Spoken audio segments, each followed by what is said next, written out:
paz gloriosa do nosso Deus. Foi, rapaz, agora que tu chegou, rapaz. Estamos honrados de estar aqui na frente Era?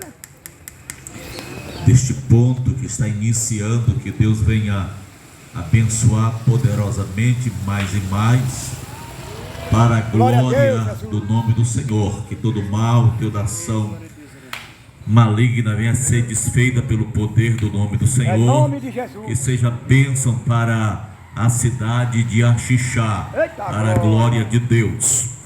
Queremos ler a palavra do nosso Deus em Tito capítulo 2, bem conhecido, gosto de pregar bastante nesse texto.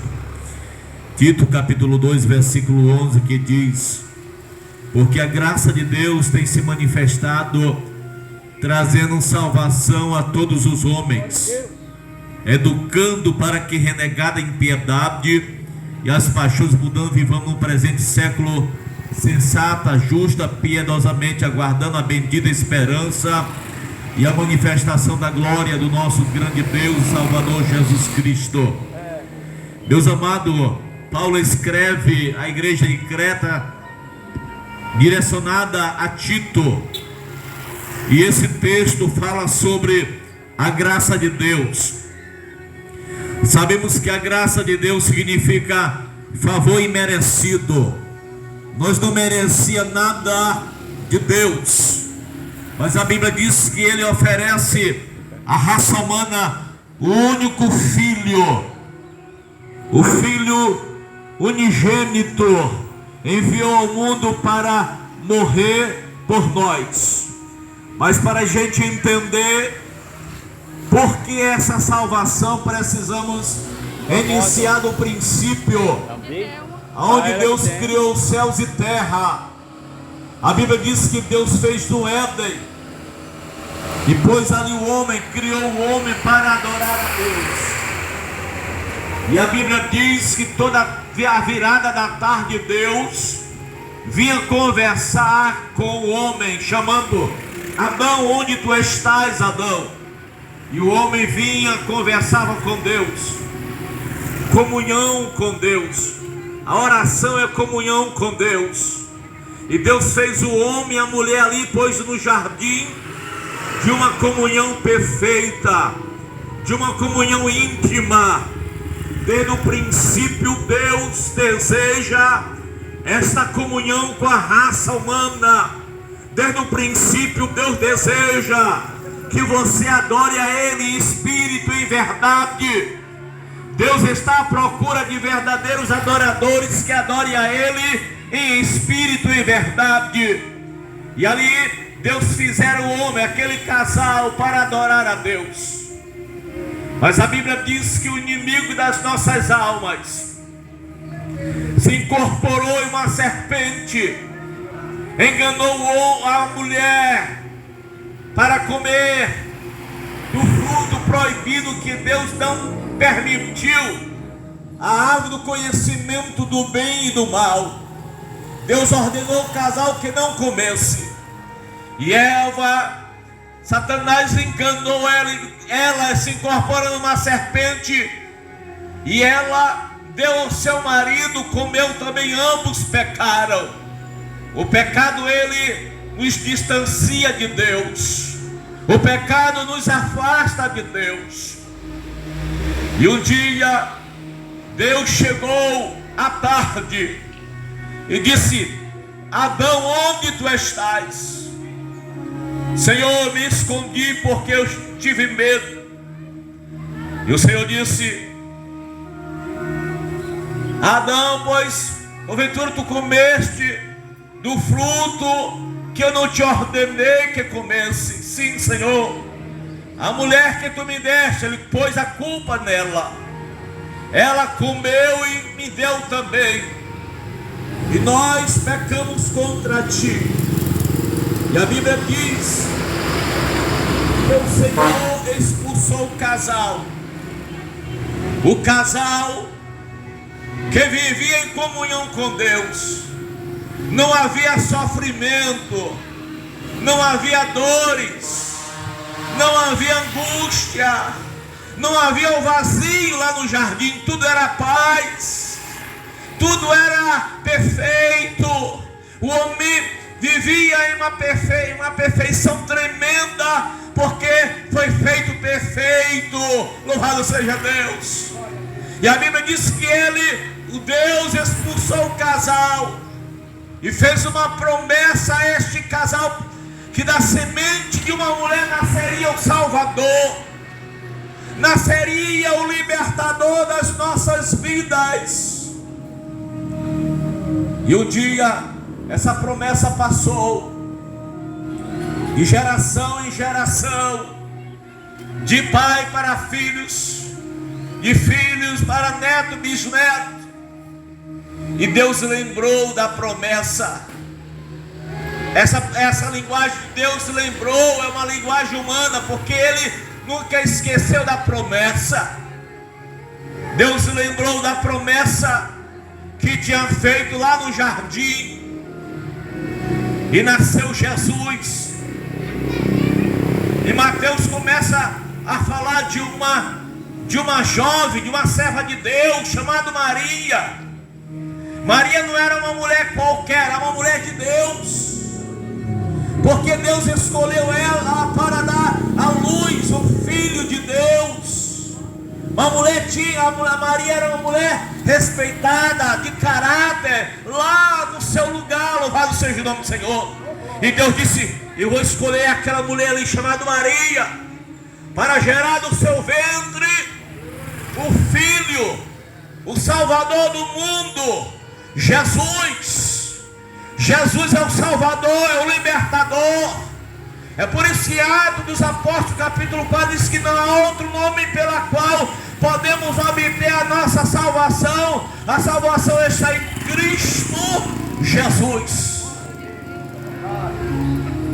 E Maria gera pelo Espírito de Deus, pelo Espírito Santo gera. Jesus começa a crescer no ventre de Maria, e pelo Espírito Santo de Deus, Maria gera Jesus. E Jesus começa a ensinar, Jesus começa a pregar, Jesus começa a ensinar. Louvado seja o nome do Senhor. Com 12 anos já estava nas sinagogas ensinando a palavra, as leis, o Torá, que são 5 livros, de Gênesis até Deuteronômio. Louvado seja o nome do Senhor, ensinando a palavra de Deus. Ele começou a ensinar ao povo. Ele vai para o deserto, 40 dias e 40 noites. Ele jejuou, e o inimigo da sua alma chegou: se tu és o Filho de Deus, transforma essas pedras em pães. Jesus disse: não só de pão viverá o homem. Louvado seja Deus. Segundo a medicina, se o homem ingerir um pão com 3 dias de fome, ele morre instantaneamente. Era isso que o inimigo queria fazer. O inimigo queria matar Jesus lá no deserto, onde ele estava com fome, e ele morria instantaneamente. Mas ele foi sábio, louvado seja Deus. E a Bíblia diz que Jesus começa o seu ministério. Ele entra em Zebulon e Naftali, dizendo, a Bíblia diz que raiou uma luz. Essas 2 aldeias, Zebulon e Naftali, era um povoado desprezado pelos judeus.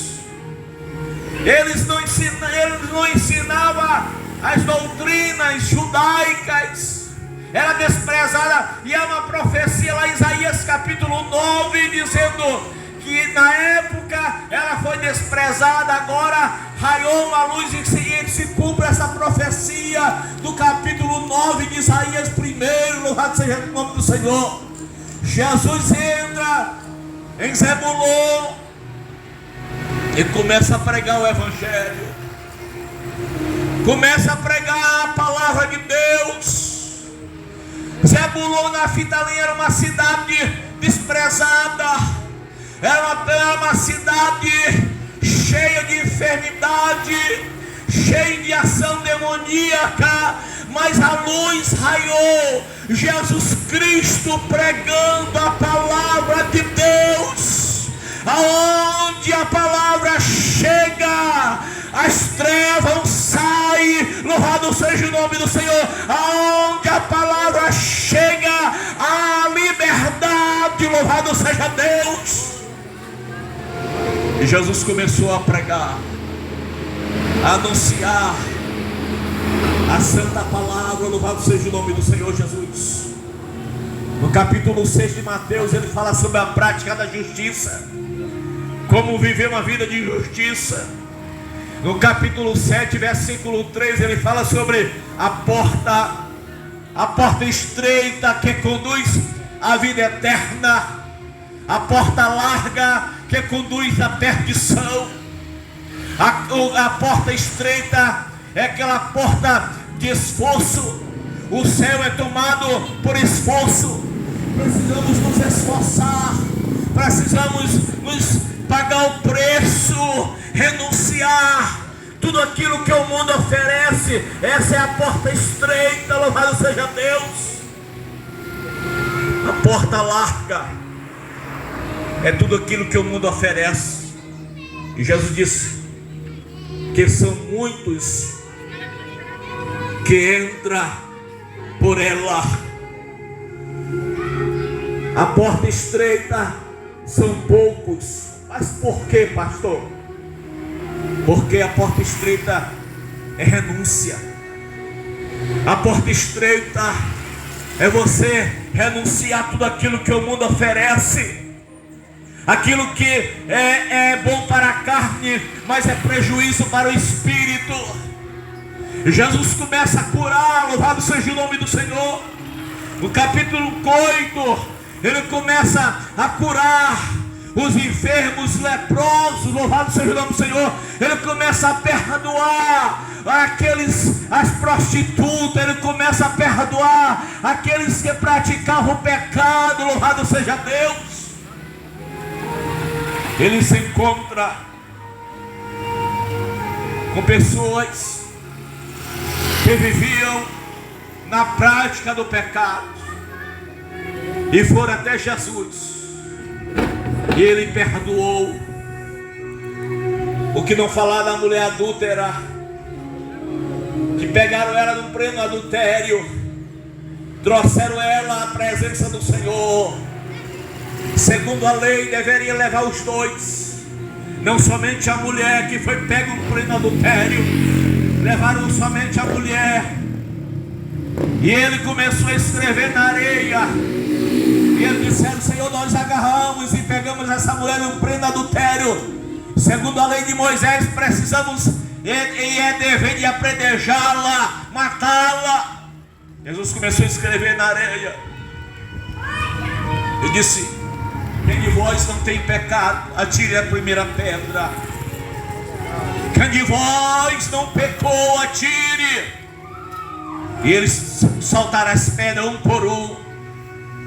E Jesus pergunta àquela mulher, disse: mulher, cadê os teus acusadores? Senhor, nenhum me condena. E o Senhor responde a ela: tampouco te condeno, vai e não peques mais. O segredo está aqui, vai. Tu está perdoado agora. Vai e não peques mais. Glória a Deus, Jesus, Ele é o perdoador de pecados. Que essa cidade nesta noite saiba que Jesus é o perdoador de pecados.